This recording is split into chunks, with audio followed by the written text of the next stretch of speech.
how are you? So enjoying lockdown?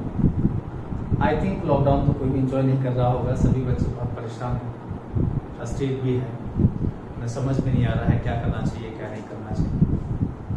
But मैं यही कहना चाहता हूँ कि ये बुरा टाइम है और ये भी निकल जाएगा, क्योंकि कोई भी समय जो है वो हमेशा नहीं रहता है।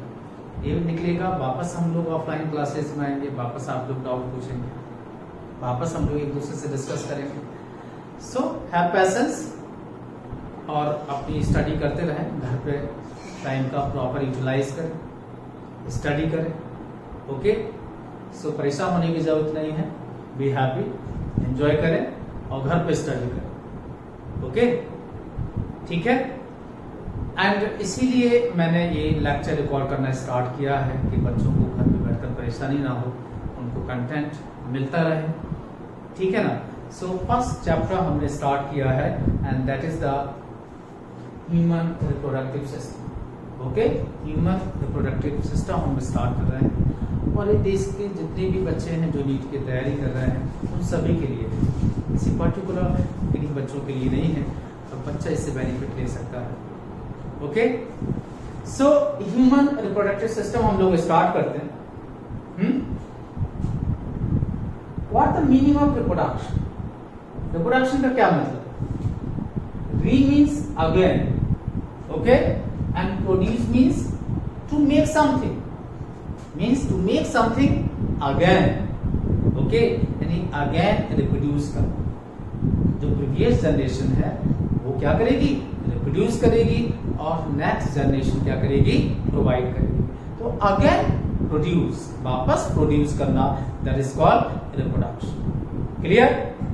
एंड इसकी जो प्रॉपर डेफिनेशन है that is the it is a biological process, एक बायोलॉजिकल प्रोसेस है in which an organism produce their own kind of offspring. So एक बायोलॉजिकल प्रोसेस है जिसमें ऑर्गेनिज्म अपने जैसे ही ऑफस्प्रिंग क्या करते हैं? पैदा करते हैं। So it is a biological process in which an organism produce their own kind of offspring. Clear?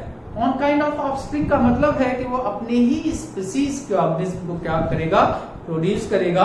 Same species के ऑर्गेनिज्म को क्या करेगा? प्रोड्यूस करेगा, जो दिखने में उसके जैसा ही होगा। I am not saying identical, लेकिन जो लुक वाइज जो मॉर्फोलॉजी है वो उसी के जैसी हो।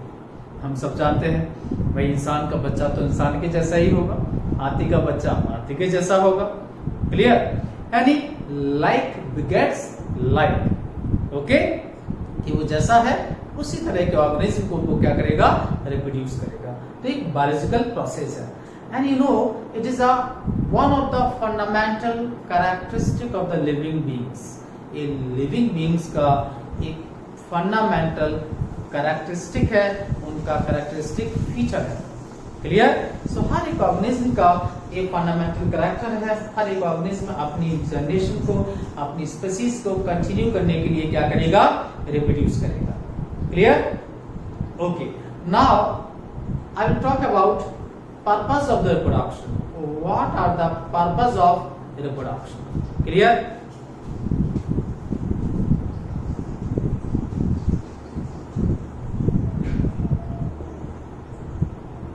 Purpose of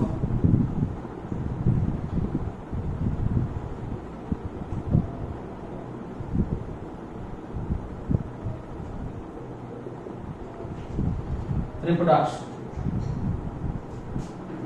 सिर्फ ऑर्गेनिज्म क्यों रिप्रोड्यूस करता है? What the purpose of the reproduction? Clear? So reproduction का क्या पर्पस है उनकी हम बात करेंगे। आइए देखते हैं। सबसे first purpose of the reproduction is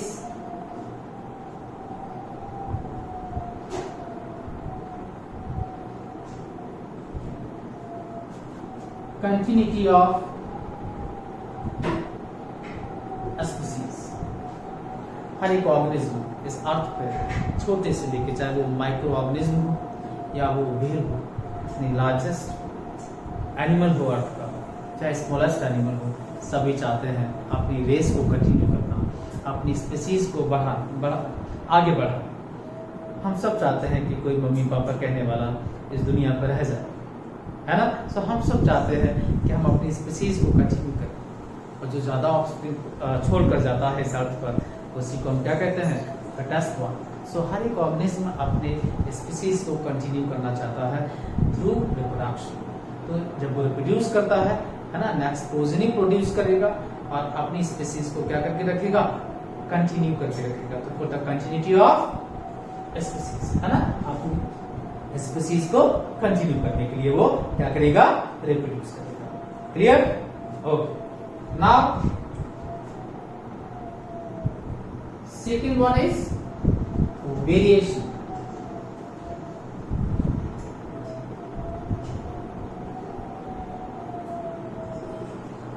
variation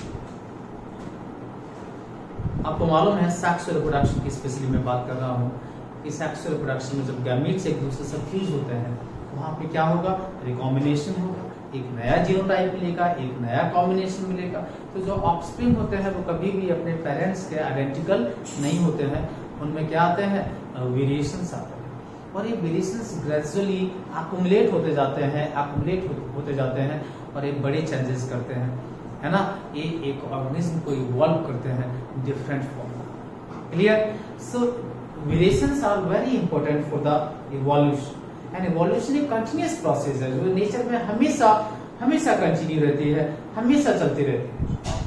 so variations जो है they are responsible for the evolution,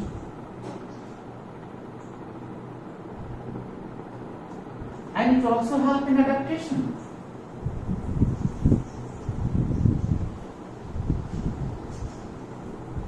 ये और किस में हेल्प करेगा, अडेप्टेशन में। यानी जब चेंज कोई ऑर्गेनिज्म अपने आप में चेंज लेकर आएगा और वो चेंजेस जो है अगर वो ज्यादा सुटेबल चेंजेस हैं तो वो उस सराउंडिंग में ज्यादा अपने आप को एडजस्ट कर पाएगा। क्लियर? तो जो चेंजेस होते हैं वो एक ऑर्गेनिज्म को उस पर्टिकुलर एनवायरनमेंट में क्या करते हैं, एडजस्ट करने में हेल्प करेंगे। They make them more fitter. Clear? उससे ज्यादा फिट बनाते हैं उस एनवायरनमेंट के। So it's also help in the adaptation. Clear? Next one is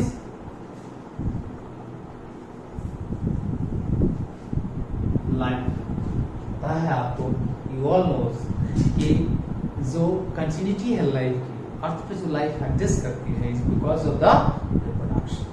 okay, so life की कंटिन्यूटी करने के लिए लाइफ जो एग्जिस्ट करती है अर्थ पर is due to the reproduction. Clear? Next one is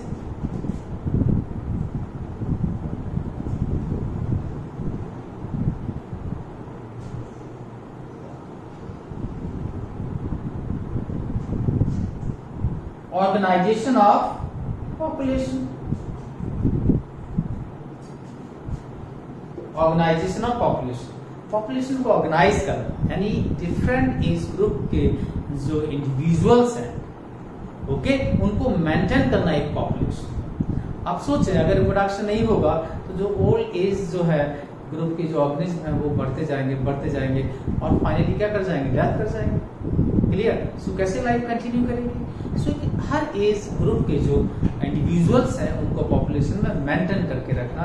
like जो यंग पॉपुलेशन है वो भी आपको मिलेगी, जो प्यूबर्टी की जो एक एडल्ट रिप्रोडक्टिव एज ग्रुप के लोग हैं वो भी मिलेंगे, जो पोस्ट रिप्रोडक्टिव एज ग्रुप के लोग हैं, यानी जो ओल्ड एज पीपल्स हैं, ओके, जो पोस्ट रिप्रोडक्टिव एज में जा चुके हैं वो भी आपको मिलेंगे। तो एक पॉपुलेशन को डिफरेंट एज ग्रुप में ऑर्गेनाइज करना, that is also the purpose of the reproduction.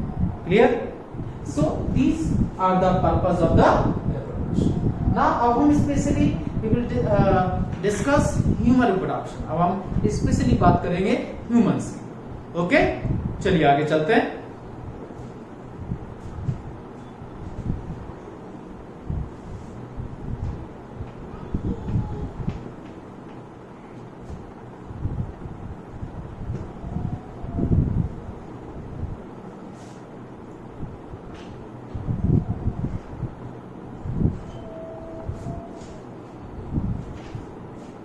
Okay, तो नाउ हम बात करेंगे ह्यूमंस की। स्पेशली हम स्पेशली किसकी बात कर रहा है, ह्यूमंस की। तो जो ह्यूमन है वो कैसा है, उसमें सेक्सुअल डायमॉर्फिज्म आपको देखने को मिलेगी। क्या मिलेगी, सेक्सुअल डायमॉर्फिज्म। देखें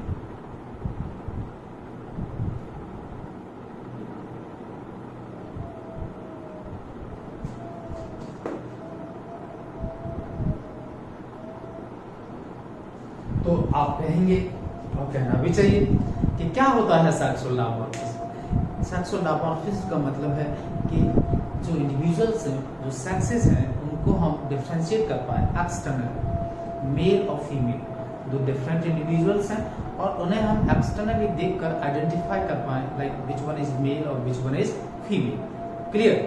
अब आइडेंटिफाई हम कैसे कर पाएंगे, कैसे मेल फीमेल को आइडेंटिफाई कर पाएंगे, क्या आप कर पाते हैं आइडेंटिफाई, लाइक ह्यूमन मेल और फीमेल को आप पहचान लेते हैं, कौन मेल है कौन फीमेल है, हम पहचान पाते हैं। तो किसके बेसिस पे पहचान पाते हैं, क्या देखकर पहचान पाते हैं, तो हम वो जो देखकर पहचान पाते हैं that is called secondary sexual character. हम उनके सेकेंडरी सेक्सुअल कैरेक्टर को देखकर उन्हें आइडेंटिफाई कर पाते हैं। और ये जो सेकेंडरी सेक्सुअल कैरेक्टर्स हैं, ये कब डेवलप होना स्टार्ट होते हैं, during the puberty case.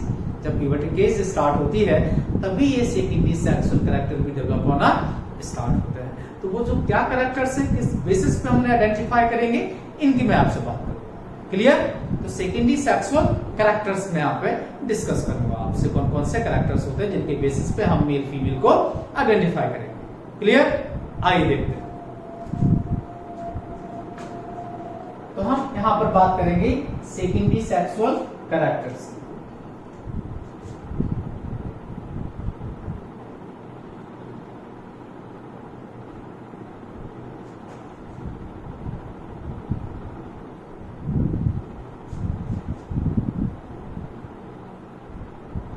Secondary sexual character में यहां पर हम लिखेंगे कैरेक्टर। तो यहां पर क्या होगा, कैरेक्टर। ओके। और यहां पर हम देखेंगे मैन, यहां पर देखेंगे वुमेन।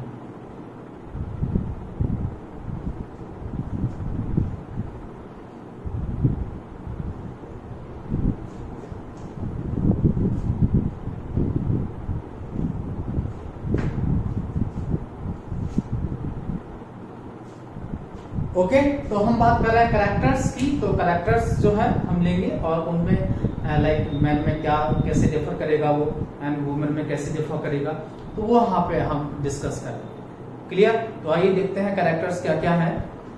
सबसे पहला कैरेक्टर मैं आपसे बात करूंगा। First character is general body buildup.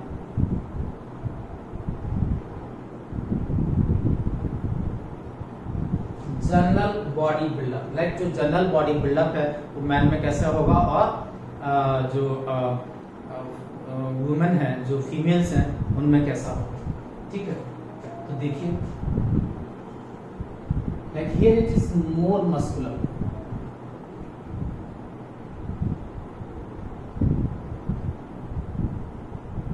More muscular. So जो मैन है उनमें जो कैसा होगा, it is more muscular, it is more muscular।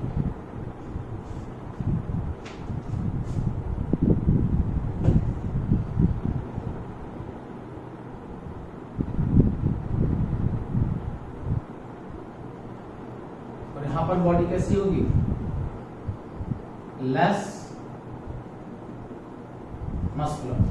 तो जो मैन है ओके, उनकी बॉडी जो है that is more muscular, and जो वीमेन है उनकी बॉडी क्या होगी, that is less muscular. Clear.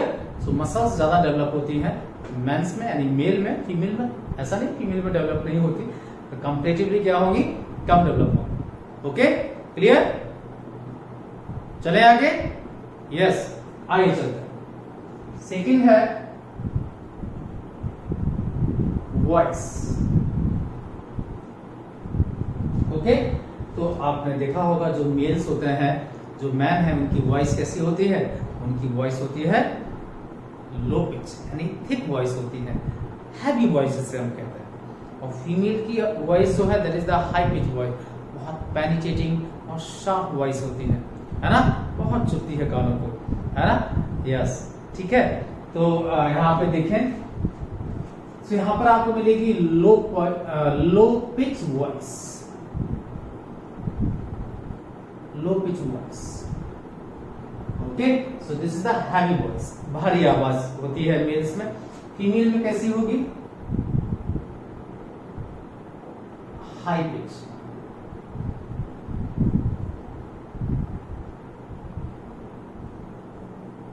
And इसका क्या कारण है? इसका कारण है जो मेल्स होते हैं उनके वोकल कॉर्ड्स जो हैं वो कैसे होते हैं? थिक हो जाते हैं due to the effect of testosterone. Testosterone hormone के कारण जो मेल्स के जो वोकल कॉर्ड्स हैं वो दे बिकम थिक, और thick vocal cords easily vibrate नहीं कर पाते, इजीली वाइब्रेट नहीं कर पाते हैं, इसीलिए उनकी वॉइस भी कैसी निकलती है? Heavy, low pitch. जबकि फीमेल के जो वोकल कॉर्ड्स हैं या जुवेनाइल, यानी जैसे उनके छोटे में होते हैं, है ना, चाइल्डहुड में होते हैं, उसी तरह के एडल्ट में भी ऑलमोस्ट आपको मिलेंगे, ठीक है। सो थिन वोकल कॉर्ड्स होते हैं, दे कैन इजीली वाइब्रेट, तो वो इजीली वाइब्रेट करते हैं, इसलिए उनकी वॉइस थोड़ी सी कैसी होती है? बहुत शार्प वॉइस होती है, हाई पिच वॉइस होती है। क्लियर? सो मेल की वॉइस कैसी है? लो पिच, एंड फीमेल की वॉइस कैसी होगी? हाई पिच वॉइस होगी। Okay, clear? ना हम बात करेंगे आपसे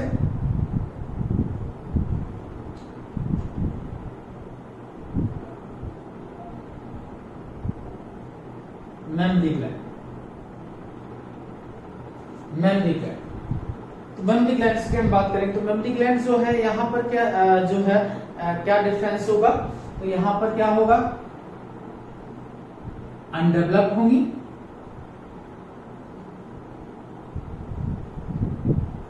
अनडेवलप्ड। तो मेमरी ग्लैंड जो है they are not functional in male, male में मेमरी ग्लैंड फंक्शनल नहीं हो।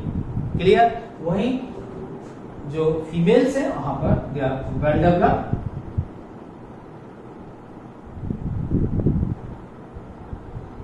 ओके। तो यहाँ पर क्या होंगे?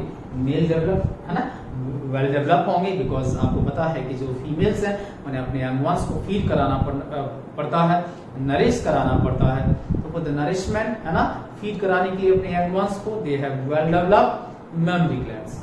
क्लियर? जबकि मेल में जो है मेमरी ग्लैंड्स डेवलप नहीं हो। क्लियर? यस।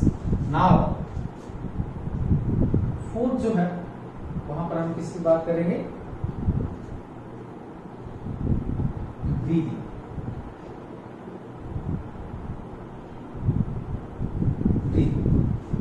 जो मेल्स होते हैं वो जो ब्रीदिंग करते हैं, उनकी जो ब्रीदिंग है दैट इज एब्डोमिनल। उनकी जो ब्रीदिंग होगी लाइक इस तरह से, जो एब्डोमिनल जो मूवमेंट्स है उससे वो ब्रीदिंग ज्यादा करते हैं।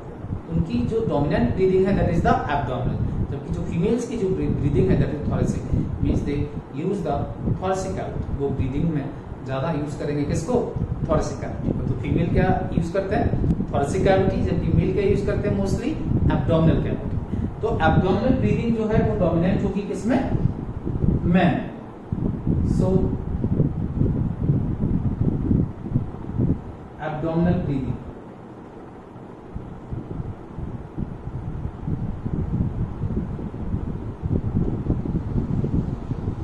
क्लियर? जबकि यहां पर क्या होगी? डोमिनेंट ब्रीदिंग होगी that is the mostly thoracic breathing.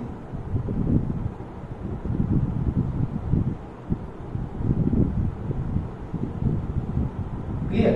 यहां पर जो ब्रीदिंग होगी that is the thoracic. Clear? तो मेल जो है वो एब्डोमिनल ब्रीदिंग करते हैं, मोस्टली एब्डोमिनल जो ये जो पार्ट है यहाँ का यूज करते हैं, और फीमेल जो है वो थोरेसिक रीजन का यूज करती है। इसका रीजन ये है बिकॉज जो फीमेल्स हैं ड्यूरिंग द प्रेगनेंसी वो एब्डोमिनल ब्रीदिंग नहीं कर पाते। क्लियर? तो उस समय वो थोरेसिक ब्रीदिंग ही करते हैं, तो इसलिए उनमें जो ब्रीदिंग डोमिनेंट जो ब्रीदिंग होगी दैट इज द थोरेसिक। ऐसा नहीं है कि फीमेल एब्डोमिनल ब्रीदिंग नहीं कर सकते या मेल थोरेसिक ब्रीदिंग नहीं कर सकते, बात डोमिनेंसी की हो रही है। तो फीमेल में क्या होगा? जो चेस्ट जो कैविटी है उसका यूज होगा डोमिनेंटली, तो thoracic breathing is dominant in female, जबकि मेल में क्या डोमिनेंट होगा? Abdominal breathing. क्लियर? ओके, आगे चलते हैं।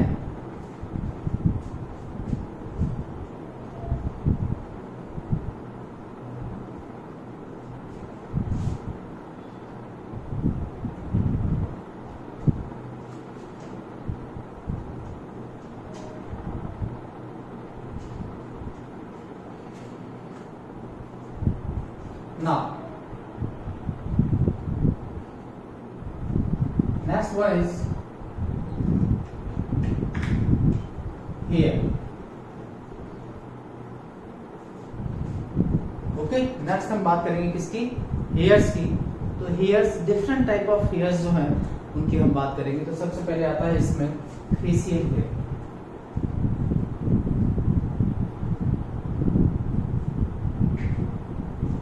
सो मैन जो है यहाँ पर फेशियल हेयर क्या होंगे? प्रेजेंट होंगे। Man facial hairs are present, इस फॉर्म में प्रेजेंट होंगे,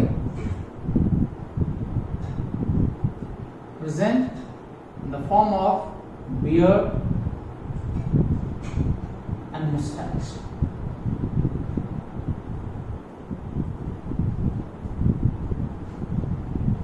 ओके, तो beard and mustache के फॉर्म में आपको मिलेंगे क्या? फेशियल हेयर से मैन, जबकि वुमेन जो है वहां पर ये क्या होंगे? एब्सेंट होंगे। क्लियर? यहां पर फेशियल हेयर्स क्या होंगे? Absent. Next one is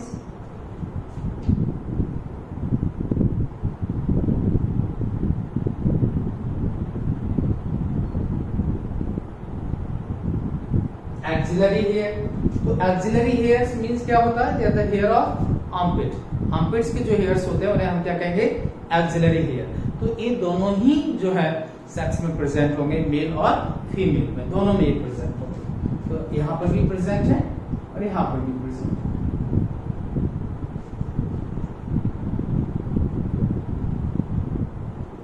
clear? Okay, तो एक्सिलरी हेयर यानी आर्मपिट्स यानी जो अंडर आर्म्स के जो हेयर्स होते हैं उनको एक्सिलरी हेयर्स कहते हैं और दोनों सेक्स में प्रेजेंट होंगे। Then C is pubic hair. Pubic hair. So pubic hair means growing, hairs of growing. So growing, hairs of growing. You know hairs of the growing, the hairs around the genital organs. Genital organs के आसपास में जो hairs होते हैं उन्हें हम है ना, तो ग्रोइंग के हेयर्स कहते हैं। तो ग्रोइंग एरिया जो होता है that is the area around the genital organs. तो ग्रोइंग के हेयर्स जो है, तो यहाँ पर भी डिफरेंस होता है डिस्ट्रीब्यूशन में। हेयर्स तो दोनों में प्रेजेंट होंगे पर उनका डिस्ट्रीब्यूशन जो है हेयर्स का दैट इज डिफरेंट। मैन में जो होगा that is the lateral, more lateral,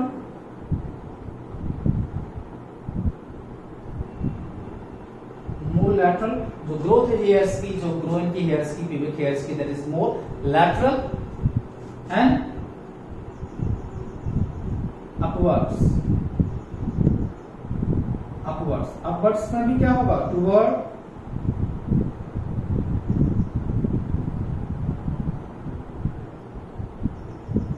umbilicus.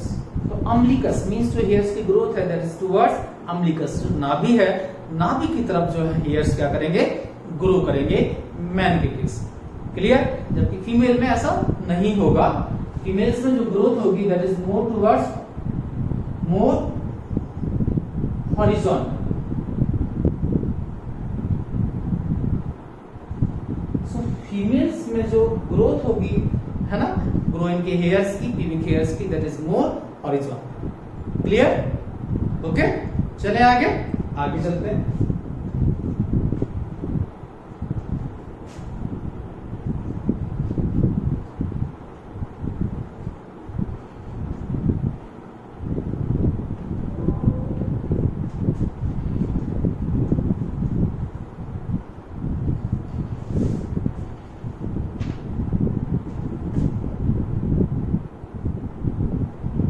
Six जो होगा दैट इज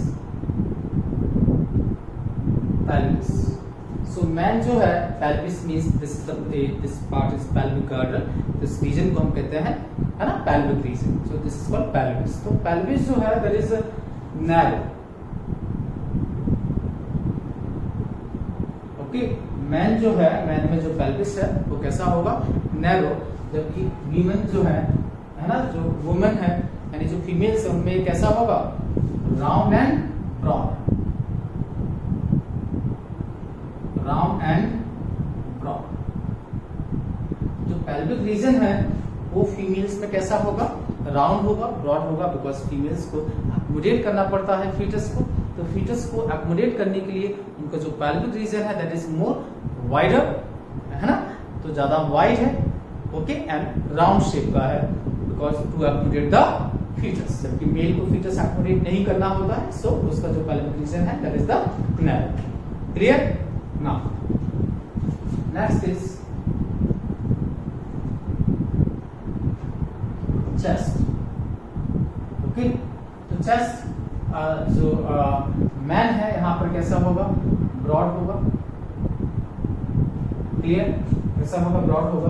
एंड फीमेल में ये कैसा होगा? नैरो होगा।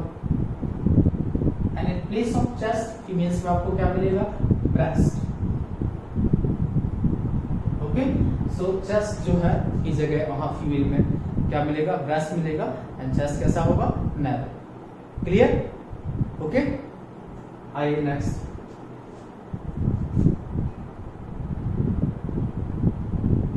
Eighth is larynx. So जो larynx है, okay, in man it is more apparent.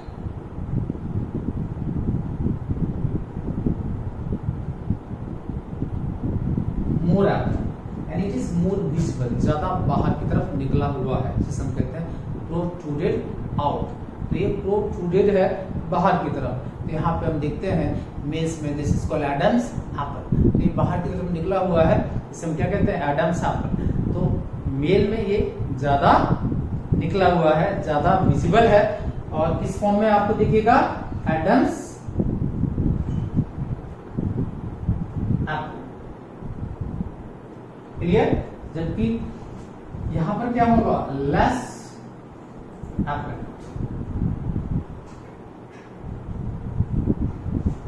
Clear? तो यहां पर क्या होगा? लेस अपरेंट, विजिबल उतना नहीं होगा बाहर से, जबकि मेल में वो ज्यादा बाहर निकला हुआ दिखेगा, ज्यादा अपरेंट है। हम उसे क्या कहते हैं? Adam's apple. ओके, चले आगे। आइए नेक्स्ट आता है यहां पर 9th is BMR, and this is called basal metabolic rate. तो बेसल मेटाबॉलिक रेट है ना।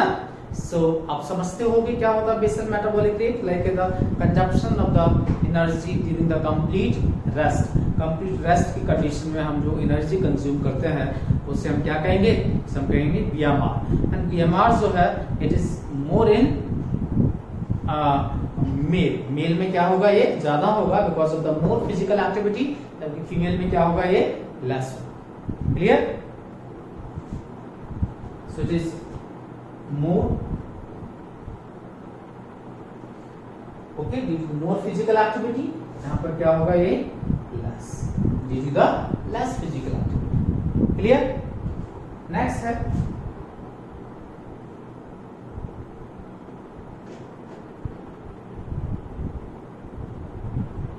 स्किन।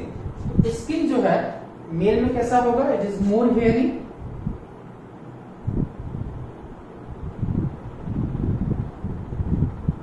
तो स्किन जो मेल है उनमें कैसी होगी? ज्यादा हेयरी होगी। यहाँ पे क्या होगी? इट इज लेस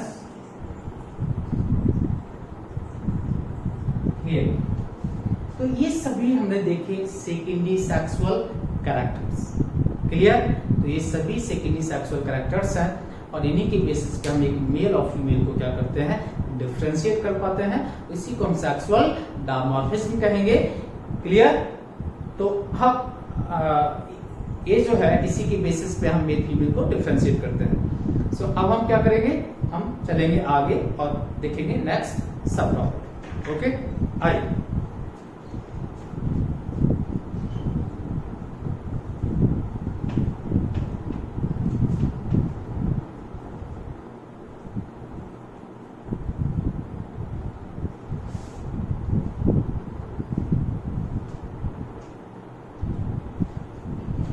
नेक्स्ट है डेवलपमेंटल पीरियड्स।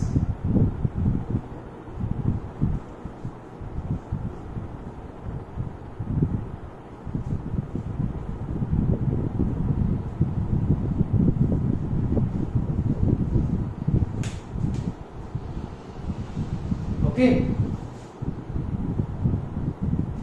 डेवलपमेंटल पीरियड्स, ठीक है, लाइक जो एक एम्ब्रियो है वो जो डेवलप होता है उसका फर्टिलाइजेशन से लेके जो पूरा जो डेथ तक का जो टाइम है, दैट इज होल जो पीरियड है that is called developmental period. Means पूरा जो लाइफ स्पैन है that is a developmental period. तो उसमें कौन कौन से ये पीरियड्स हैं हम देखेंगे। आइए, सबसे पहले आता है इसमें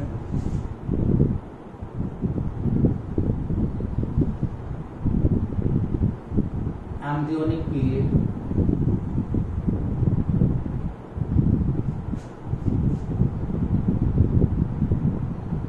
this is also called prenatal, this is also called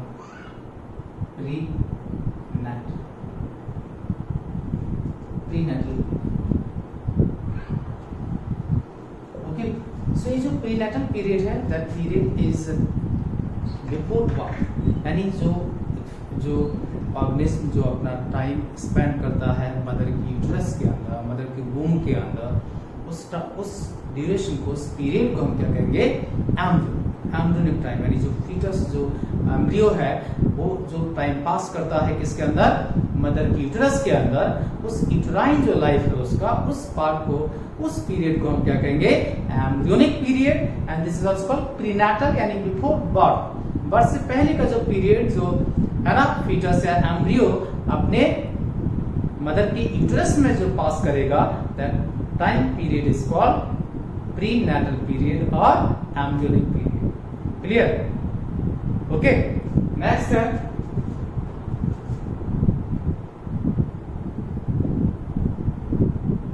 post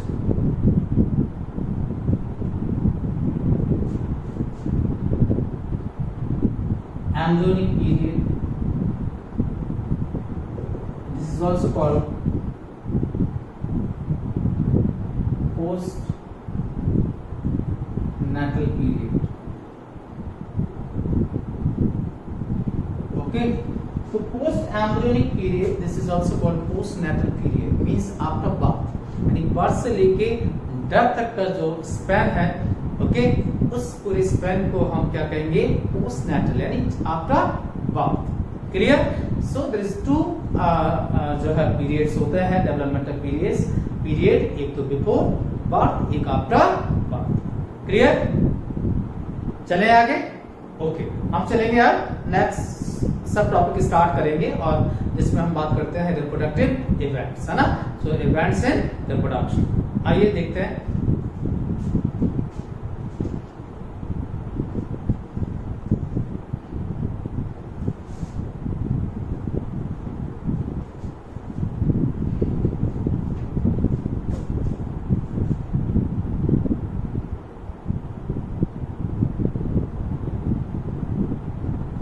Events in reproduction.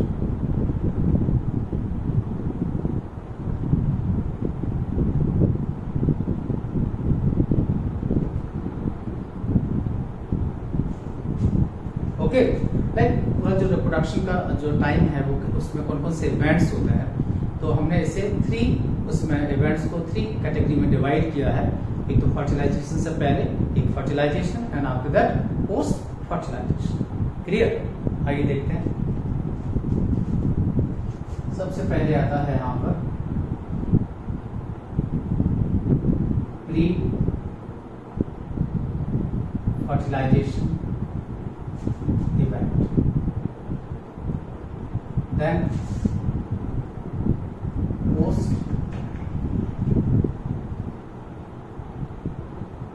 Fertilisation event, sorry,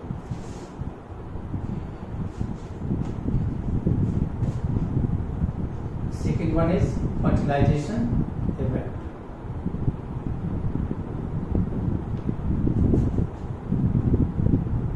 and third one is post fertilization event। Okay, तो रिप्रोडक्शन में जो इवेंट्स हैं उनको हमने 3 कैटेगरीज में रखा है। एक तो प्री फर्टिलाइजेशन, यानी before the fertilisation, and fertilisation and post fertilisation event. Okay, तो देखें pre fertilisation, fertilisation and post fertilisation, हम वन बाय वन जो है उनके बारे में डिस्कशन करेंगे। क्लियर, जाहिर सी बात है फर्टिलाइजेशन से पहले तो प्री और बाद में तो पोस्ट। ओके, आइए देखते हैं प्री फर्टिलाइजेशन। तो प्री फर्टिलाइजेशन इवेंट्स जो है इसमें हमने किसे रखा है, इसमें हमने रखा है गैमीटो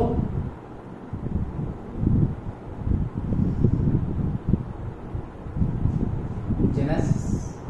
ओके, यानी फॉर्मेशन ऑफ गैमीट्स। तो गैमीट्स के फॉर्मेशन को हम क्या कहेंगे, गैमीटोजेनेसिस। और मेल में क्या कहेंगे इसे हम, स्पर्मेटोजेनेसिस।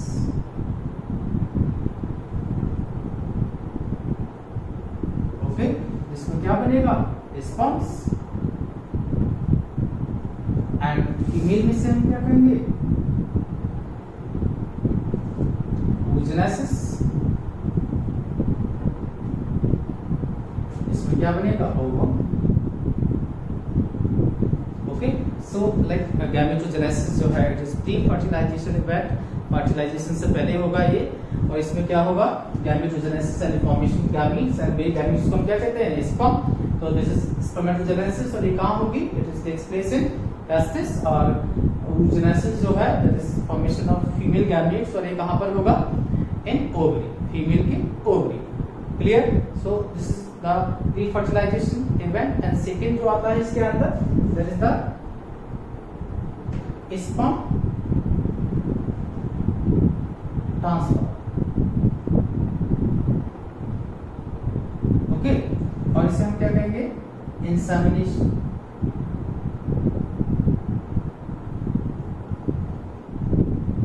इंसेमिनेशन यानी जो male with the help of penis जो है that release the sperm in female genital tract.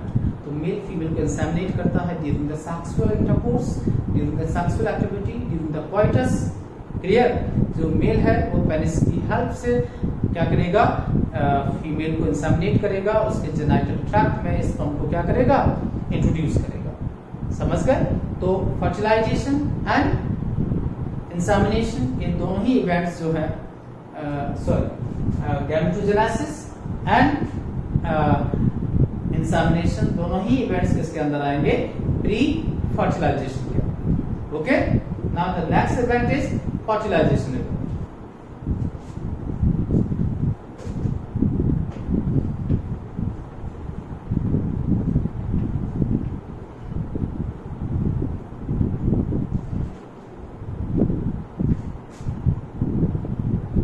Second event is fertilization. Okay, fertilization तो सिंपल सी बात है कि जब ova and sperm simultaneously move करेंगे that will result in the fusion of these gametes. जब ये gametes फ्यूज होंगे तो ये क्या फॉर्म करेंगे, they will form diploid zygote, और इसे हम क्या कहेंगे, fertilization. तो formation of diploid zygote है ना, due to the fusion of male and female gametes. So this is called fertilization. Clear?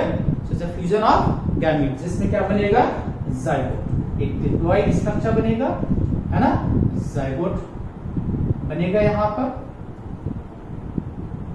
Okay, तो zygote कैसा स्ट्रक्चर है, it is a diploid structure, है ना, एक ऐसा स्ट्रक्चर है diploid। तो स्पर्म एंड ओवम की फ्यूजन से क्या बनेगा, zygote during the fertilisation.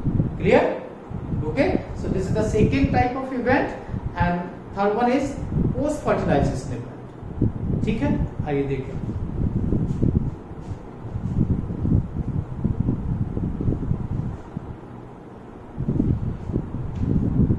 Third is post fertilization event.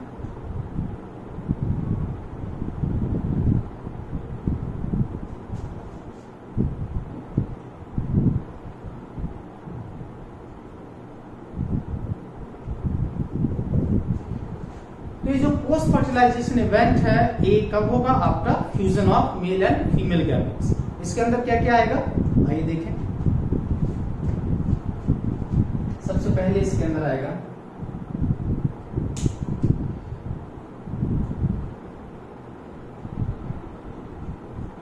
Cleavage, cleavage जैसे ही जाइगोट फॉर्म होगा उसमें सेल डिवीजन स्टार्ट हो जाते हैं। ये स्पेशल डिवीजन्स हैं जिन्हें हम फर्दर क्लासेस में इसको हम स्टडी करेंगे। बहुत रैपिड माइटोटिक डिवीजन्स होते हैं। इसमें एक single cell zygote become the multi cellular blastula. तो ये सिंगल सेल का जो जाइगोट है वो एक मल्टी सेलुलर स्ट्रक्चर में चेंज हो जाता है। उस स्ट्रक्चर में क्या कहते हैं? ब्लास्टोसिस्ट, है ना। हमारा जो है ना जो ब्लास्टुला है उसे हम क्या कहते हैं? Blastocyst. So during the cleavage, जो कि क्या है? रैपिड माइटोटिक डिवीजन है जिसमें एक single cell zygote become multi cellular blastula, और हमारा जो ब्लास्टुला होता है उसे हम क्या कहते हैं? ब्लास्टोसिस्ट। ये सब भी हम डिस्कस करेंगे आगे की क्लासेस में। Okay, clear? तो क्लीवेज ये क्या है? रैपिड माइटोटिक डिवीजन, जिसमें क्या बनेगा? जिसमें जाइगोट इसमें कन्वर्ट होगा। ये सिंगल सेल स्ट्रक्चर है,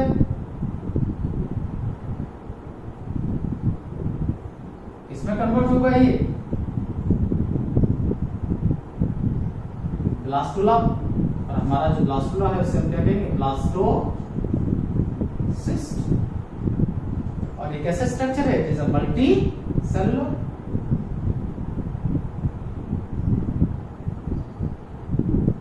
क्लियर? ओके, तो सिंगल सेल जाइगोट किसमें कन्वर्ट हो रहा है? Multi cellular structure blastocyst, and this is है ना ड्यू टू द क्लीवेज। तो ये क्यों हो पा रहा है? क्लीवेज के कारण। ठीक है, हम आगे पढ़ेंगे ये सब, है ना। आगे देखिए नेक्स्ट, इम्प्लांटेशन।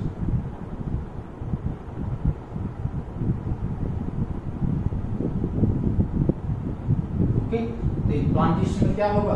जो ब्लास्टोसिस्ट है वो क्या कर जाएगा? अटैच कर जाएगा किससे? यूटेराइन वॉल से। तो attachment of the blastocyst to the uterine wall is called implantation, है ना। इम्प्लांटेशन जो है इसमें जो ब्लास्टोसिस्ट है वो अटैच कर जाएगा यूटेराइन वॉल से। Clear?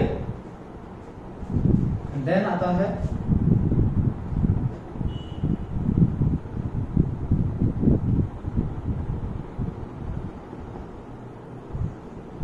Placentation. Placentation means development of placenta. तो फुल जो है फुल्ली प्लासेंटा डेवलप होगा ड्यूरिंग द प्लासेंटेशन। और प्लासेंटेशन जो है इस दौरान जो प्लासेंटा डेवलप होगा, और प्लासेंटा एक इंटीमेट कनेक्शन है किसके बीच में? फीटस एंड मदर के बीच में। तो जो भी न्यूट्रिएंट्स है, जो भी गैसेस का जो एक्सचेंज होगा किसके थ्रू होगा? प्लासेंटा के थ्रू। तो प्लासेंटा एक इंटीमेट कनेक्शन है between the foetus and mother, और इसी के थ्रू जो है क्या होगा? एक्सचेंज होगा। तो ये जो फुल्ली डेवलप होगा उस प्रोसेस को हम क्या कहेंगे? प्लासेंटेशन। क्लियर? एंड नेक्स्ट है फोर्थ इज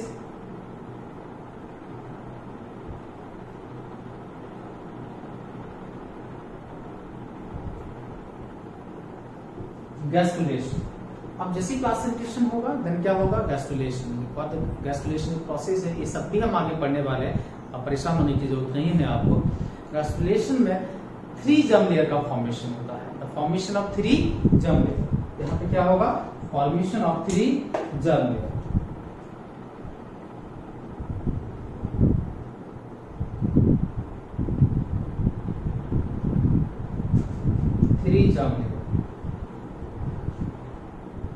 ओके, आप समझते हैं like ecto meso, ectoderm,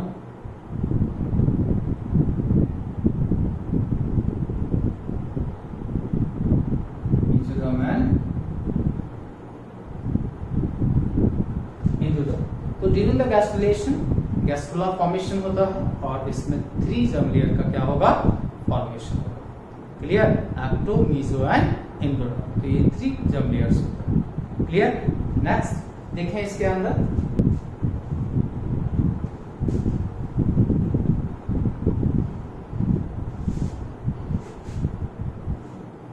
fifth is organogenesis. Okay, fifth जो इवेंट है that is the organogenesis and formation of the organs. तो इसमें डिफरेंट टाइप के जो ऑर्गन्स हैं वो फॉर्म होते हैं। आपको मालूम है कि जितनी भी जर्म लेयर्स हैं, ओके, यही डिफरेंट ऑर्गन्स का क्या करती है? फॉर्मेशन करती है। टू डिफरेंट ऑर्गन्स का क्या होगा, formation. Clear? And then the last क्या होगा,